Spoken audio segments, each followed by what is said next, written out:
Narito ang mga zodiac sign na maaaring makaranas ng mga pagsubok sa taong 2026. Libra. Kailangang balansehin ang kanilang mga relasyon at sariling pagkatao.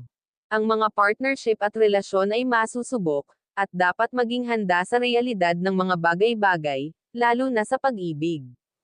Kailangan nilang magtakda ng mga limitasyon at umasa sa kanilang sarili.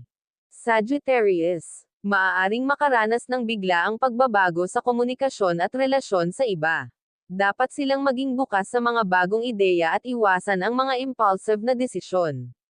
Mahalagang matuto silang makinig at maging flexible sa kanilang pag-iisip.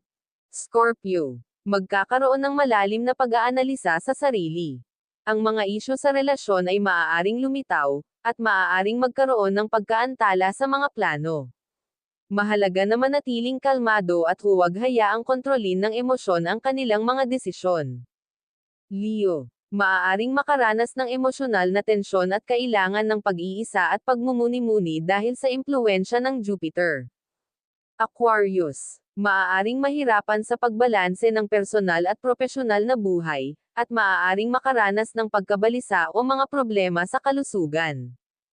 Rat. Makakaranas ng Year of Destruction, at Great Loss, na magdadala ng significant worries at fluctuating fortunes. Dapat maging maingat sa lahat ng gawin para maiwasan ang pagkalugi. Mahina ang kalusugan at madaling magkasakit. Ox. Bagamat may career luck dahil sa tulong ng mga noble people, dapat mag-ingat sa physical health at official disputes.